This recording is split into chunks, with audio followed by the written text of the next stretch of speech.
This lady isn't helpful anymore because she's sick. They're saying I won't be useful for cleaning the house. They talked about it when they thought I was asleep. My mother-in-law and husband decided to separate from me before things got worse. So while I was in the hospital, my husband divorced me. They left the house. But then they came back a few months later. They caused chaos when they found out the truth. My name is Sarah. I'm 31, and I've been dating Jack for 5 years. We were living with her parents, planning to buy our own house once we had a child.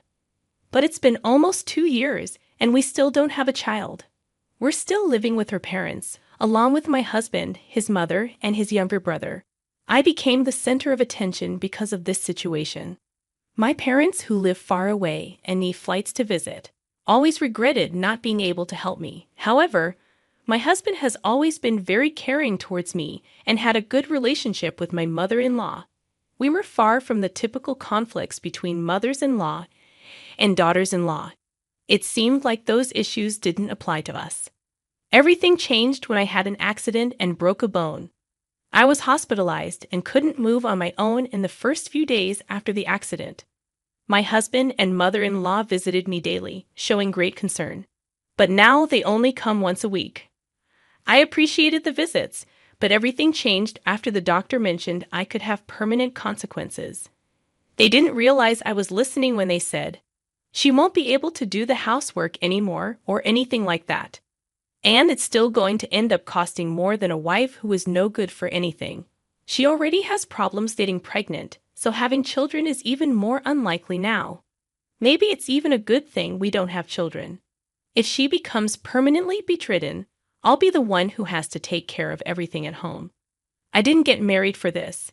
It wasn't to do all the housework and take care of someone like that. If she hadn't suffered that accident, she could have continued being our domestic worker. What a frustration. If this becomes a bigger problem, it's better to get rid of her. You can leave. I'm going to divorce her as quickly as possible." They had this conversation at the foot of my hospital bed, thinking I was asleep. I came to the realization that to them, I was more than just an employee or caretaker. After this understanding, both my husband and mother-in-law started treating me with open coldness. My husband's visits became rare.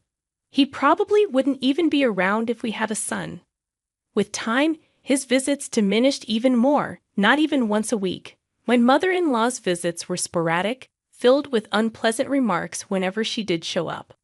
On the bright side, my brother-in-law was incredibly supportive. He handled the laundry and checked on me regularly. He visited almost every day and even took me outside in my wheelchair when I felt suffocated by the long hospital stay.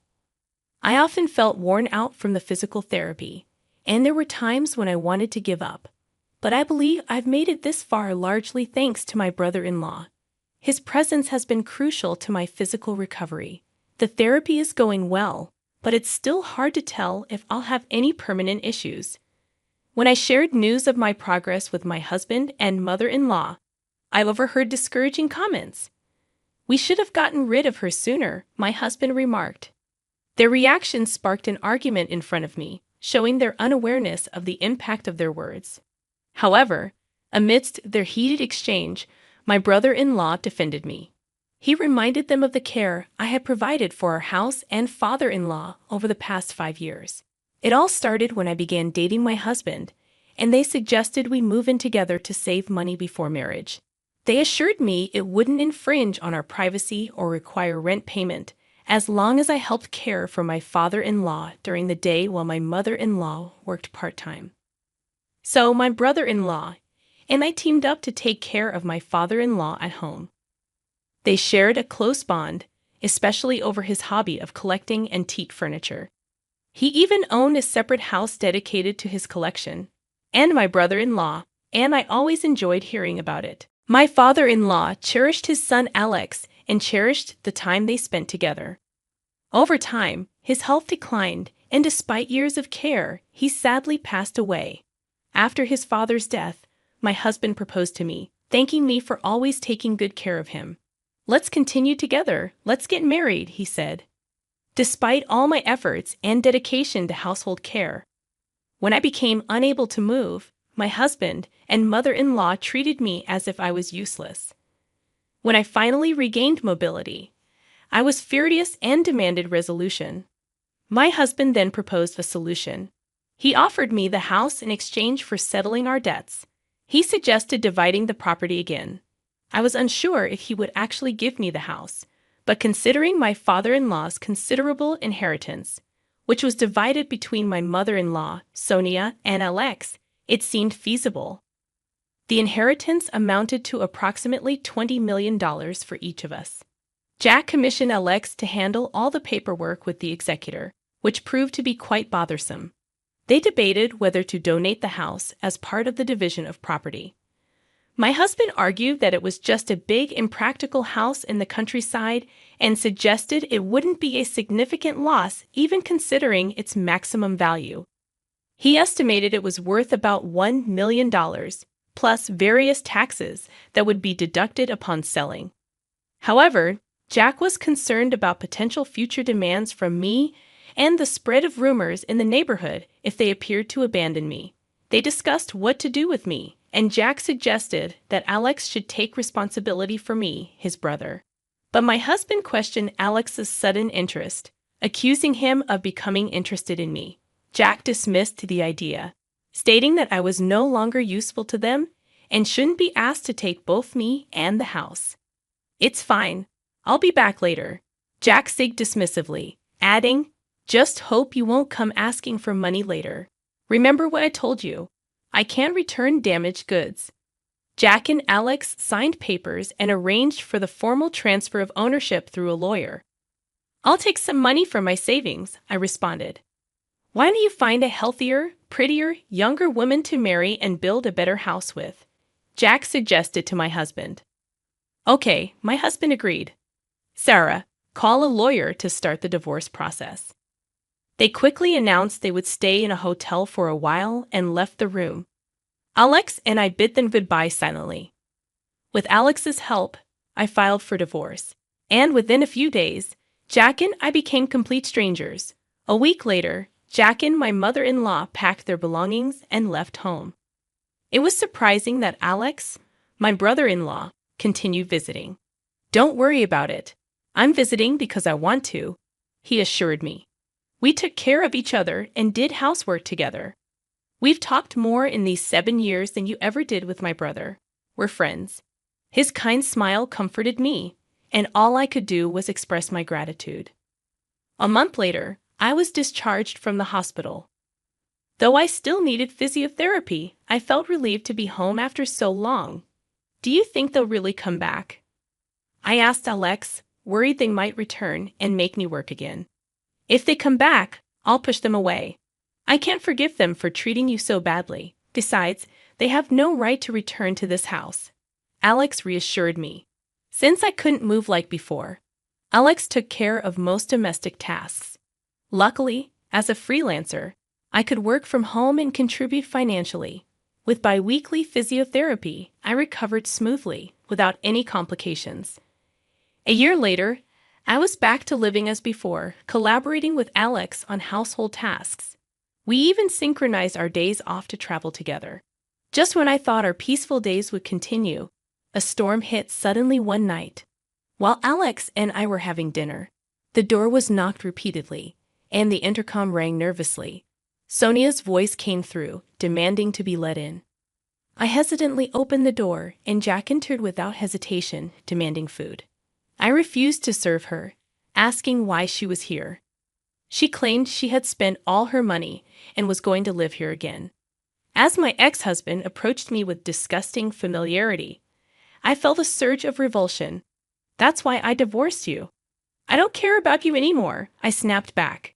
Jack then began insulting me, just as her mother arrived. They both started acting as if they owned the place, making themselves at home. I threatened to call the police, but Jack argued that since the house was originally in her father's name, any agreements made were null and void. She demanded half of our savings, but I was shocked to hear that she had squandered everything on frivolous spending and investments I had no knowledge of. She even had debts amounting to $2,000. I refused to give her any money and called the police while Alex handled the situation calmly. It was astounding how bold Jack had become in just a year. Jack and her mother started wreaking havoc in the house, destroying precious furniture that held sentimental value for me. They laughed while causing the destruction, completely ignoring my pleas to stop. About 10 minutes later, when the police arrived, I explained the situation to them. "This is a disaster. Let's hear your side of the story," one of the officers said. "What's wrong with breaking things in my own house?" Jack retorted. "We're just getting rid of stuff we don't need. What's the problem?" Alex intervened, revealing that the house was actually in my name. "This house never belonged to these two. It's in Sarah's name," he explained. "What nonsense are you talking about? Before he died, our father-in-law left a will through a lawyer. He left everything to Alex," Sonia's mother chimed in.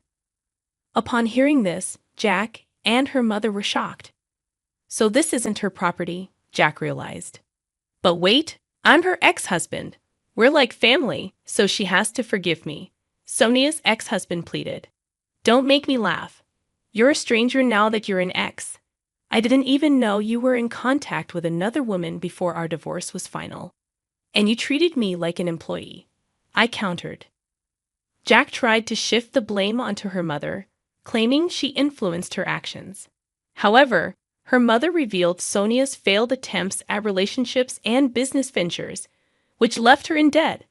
Despite their previous condescending attitudes towards me, they both desperately pleaded for forgiveness, trying to avoid involving the police. "I won't forgive any of you. You were treating me like a servant until just now. Not leaving when I asked you to leave is illegal. And since the furniture collected by my late father-in-law is now mine, you'll need to compensate for that," I asserted. Jack and her mother begged me not to involve the police, fearing the consequences. "Wouldn't you want me to go to jail?" Jack asked. "I don't care. We're already divorced," I replied, unmoved by their pleas. I discovered that I was married to my brother-in-law, Alex, or rather, he was my ex-brother-in-law. And now he's my husband. Not even a year ago. "And you've already moved on to another man, my own brother no less," Jack explained. But Alex clarified, "It's not like that. I wouldn't give Sarah up, no matter how many times I asked her to." Jack was left speechless, unable to argue further. "I don't care anymore. I'm going to pay whatever it takes for the damages," my mother-in-law declared. When asked about the value of the furniture, I estimated it to be around $200,000. Despite their lack of interest, Jack and her mother were now responsible for compensating for the items they had broken. As they couldn't afford such compensation, the police took them away for trespassing and vandalism. I forgave them and moved forward with the process. Jack and her mother sought help from Alex, but he bluntly rejected them, stating, "I'm ashamed to be blood relatives with you." As for the house, my father-in-law had left instructions for me to sell it and use the money as I wished.